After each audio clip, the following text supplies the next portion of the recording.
सुख दुख का ज्ञान और सुषुम्ना नाड़ी की हीलिंग। मित्रों, मनुष्य को सुख और दुख का अनुभव क्यों होता है? क्यों कभी मन प्रसन्न होता है और कभी उदास? इसका रहस्य हमारे ऊर्जा तंत्र, एनर्जी सिस्टम में छिपा है। हमारे शरीर में 3 मुख्य नाड़ियां हैं: इड्डा, पिंगला और सुषुम्ना नाड़ी।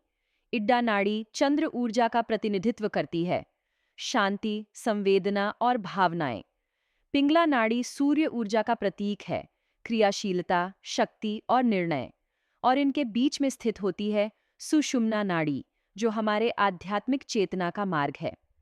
जब सुषुम्ना नाड़ी सक्रिय होती है तो इड्डा और पिंगला का संतुलन बना रहता है।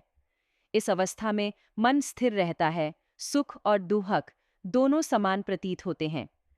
यही अवस्था ध्यान, मेडिटेशन की अवस्था है, जहां मन न तो प्रसन्नता में खोता है, न ही पीड़ा में डूबता है, बस साक्षी बन जाता है।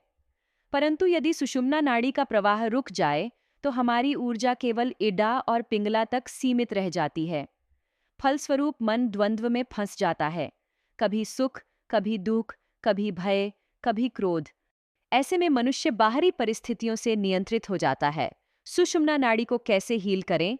गहरी श्वास, डीप ब्रीदिंग, प्राणायाम जैसे अनुलोम विलोम और भ्रामरी सुषुम्ना को सक्रिय करते हैं।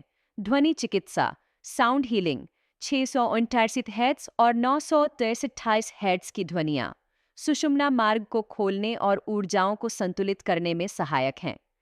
मेडिटेशन, जब आप रीढ़ की हड्डी के मध्य में सुनहरी या उज्ज्वल प्रकाश की कल्पना करते हैं, तो वही प्रकाश धीरे धीरे सुषुम्ना को शुद्ध करता है। मंत्र जप, एयुएम नमः शिवाय या एयुएम ह्रीम नमः का जप सुषुम्ना में दिव्य स्पंदन उत्पन्न करता है।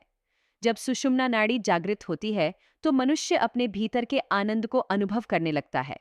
तब सुख दुख केवल अनुभव बन जाते हैं, बंधन नहीं रहते। इसीलिए मित्रों, सुख पाने की कोशिश मत करो, दुख से भागो मत। बस अपनी सुषुम्ना को संतुलित करो, फिर देखो जीवन अपने आप आनंदमय हो उठेगा।